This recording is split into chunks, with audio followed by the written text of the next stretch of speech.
আসসালামু আলাইকুম এভরিওয়ান। আপনারা সবাই কেমন আছেন? আশা করি সবাই ভালো আছেন। এসকে টেকনোলজিতে আপনাকে স্বাগতম। আজকে আমরা দেখব কিভাবে ওয়ার্ড ফাইল থেকে পিডিএফ ফাইল কনভার্ট করা যায়। আজকে আমরা দুইটা প্রসেস দেখব। তো আপনারা যে ওয়ার্ড ফাইলটা পিডিএফ ফাইল তৈরি করতে চাচ্ছেন সেই ফাইলটা ওপেন করে নেবেন। তো আমি এই ফাইলটা পিডিএফ ফাইল তৈরি করতে চাচ্ছি, তার জন্য আমি এটা ওপেন করে নিতেছি। আচ্ছা, আমার ওপেন করা শেষ। দেখেন, আমি এখানে অনেকগুলো টাইপ করে রেখেছি। এখন আমি এটা পিডিএফে কনভার্ট করব। তো আজকে আমি আপনাদেরকে দেখাবো দুইটা পদ্ধতিতে। এক নাম্বার পদ্ধতি হলো, আপনি প্রথমে ফাইল ওপেন করে নেবেন। ফাইল ওপেন করার পর এখানে এক্সপোর্টে ক্লিক করবেন। এক্সপোর্টে ক্লিক করার পর ক্রিয়েট পিডিএফ, তো আপনারা এখানে ক্লিক করবেন।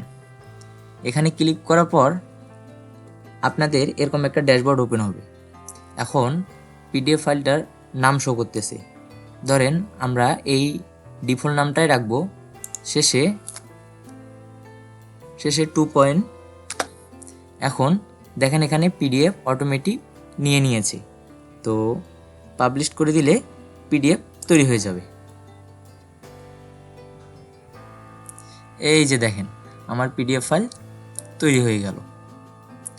এখন আমি আপনাদেরকে দেখাবো আরেকটা পদ্ধতিতে কিভাবে আপনারা পিডিএফে কনভার্ট করবেন। তো আমি এটা কেটে দিচ্ছি। আচ্ছা, চলে আসলাম। এখন আমরা দেখব আরেকটা পদ্ধতিতে কিভাবে পিডিএফ ফাইল তৈরি করা যায়। এর জন্য ফাইলে ক্লিক করলাম।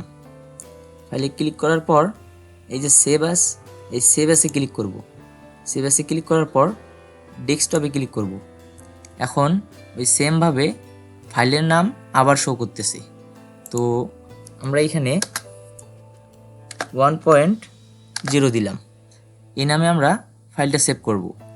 তারপর এই যে দেখতেছেন এখানে অ্যারো চিহ্ন, এই অ্যারো চিহ্নতে ক্লিক করবেন। অপশন শো করবে। এই অপশনগুলোর মধ্যে আপনারা এই পিডিএফটাকে বেছে নেবেন। এই পিডিএফকে বেছে নেওয়ার পর এই সেভ অ্যাসে ক্লিক করবেন। এই দেখেন, পুরোপুরি আবার পিডিএফ ফাইল তৈরি হয়ে গেল। এইভাবে আপনারা পিডিএফ ফাইল তৈরি করতে পারেন। তো আপনি যদি আমার চ্যানেলে নতুন হয়ে থাকেন তাহলে চ্যানেলটি সাবস্ক্রাইব করে এসকে টেকনোলজির সাথে থাকবেন।